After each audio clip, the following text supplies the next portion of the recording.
ពី3តោះ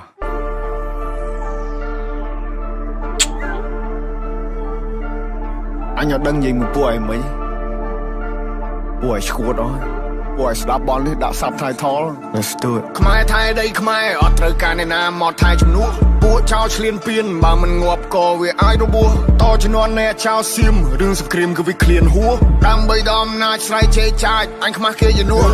អញទៅបើអញវាយតឲ្យមួយថ្ងៃពួកអាចយ៉ាងไรអញទៅបើអញវាយនៅរស់អវជ័យពួកប្រែដល់លើដីទុកអញអ្នកកែកាយអញទៅបើអញវាយសិតតែពួកថ្មិលបាញ់ជិនស៊ីវិលចរិតពួកថៃអញទៅបើអញវាយធ្វើបាបពួកអញណាធ្វើបាបដល់ចាចាជាសាពួកនេះលេងនឹងនេះបំពេញមានអំណាចលើទីហ៊ានពួកអននេះចេះតែមានលេងលខោឲ្យយើងមើលពួកអកក្រឹកចាំអញប្លង់ឲ្យកិច្ចពួកអននេះលេងល្បិចសុទ្ធពួកអកពើគិតថាមានតែឯងសេចដុំមកសំញ៉ៃពួកនេះអ្នកកំ នៅអាស៊ីគេមើលកូនខ្មែរយើងមូលមីចាប់ដៃសាមគ្គីដៃតពីដូនតាស្គូណាចង់រស់រើមកមួយសងដកនៅសសាស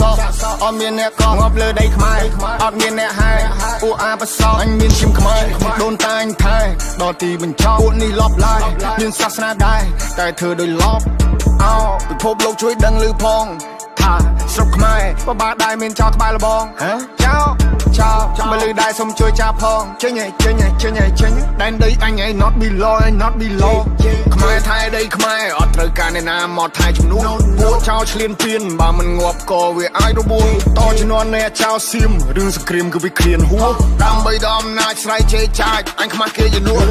អញទៅបើអញវាយតឲ្យមួយថ្ងៃពួកអាចយ៉ាងไรអញទៅបើអញវាយនៅរស់អវជ័យពួកប្រែដល់លើដីទុកអញអ្នកកែកាយអញទៅបើអញវាយសិតតែពួកថ្មិលបាញ់ជិនស៊ីវិលចរិតពួកថៃអញទៅបើអញវាយធ្វើបាបពួកអញណាធ្វើបាបដល់ចាចាជាសាពួកនេះលេងនឹងអីនេះហើយប្រទេសបនមានថាយើងមួយចំហៀងសុទ្ធតែអ្នកក្រនេះហើយប្រទេសបនមានមើលឃើញប្រាសាទគិតថាជាថ្មនេះហើយប្រទេសបនមានពេលយើងជួយសេដ្ឋកិច្ចគិតថាយើងពលករនេះហើយប្រទេសបនមានវត្តសៀមឆ្លៀនពៀននឹងលើដៃក្តោយកមិនបានបននឹងវាកំតិចដែលរឆានបននឹងអត់ respect ឲ្យភាសាប្រទេសនឹងលេចបដាសាដូនតាមានចាចុងបីពួកចៃពួកថៃពួកចៅបដោកឡាពួកនេះសុទ្ធតែពុំហេតុហាត់ចង់បានភាសាឡើងចង់សាយភាសាដឹកសពទៅវិញឬក៏ធ្វើចំណៃថ្មបំផ្លាញចង់បានប្រមាណទៅវាគ្រប់គ្មានគុណធម៌ច្បាប់នៅលើលោកលេងគោរពអញចង់តែកាត់សាញ់បើទៅឲ្យឃ្លីមកទំនប់ You play with my people you die in the battle ឲ្យទ្រង់ឲ្យចំហអោបើខ្លាំងឲ្យចូលមកអ្នកទូពេលនេះពួកយើងសាមគ្គី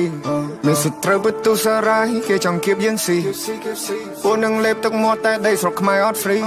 ព្រោះថាអ្នកអាចនឹងត្រូវងាប់បន្ទាប់មកទៅជីជីអូកូណេរ៉ូជួមុខពេលដែលជួបទុកនៅតែស៊ូខំកានកម្លាំងប្រយុទ្ធមិនតស្រូតយុទ្ធមិត្តគំរូឲ្យយើងសុខសាន្តសុខចិត្តលះបងកាយគេផ្ទាំងគំនូចោលប្រពន្ធកូនឃ្លាតឆ្ងាយកាយសំពះក្រាបដឹងគុណលោកអូ I pray for my people every day oh I pray for my people every day oh I pray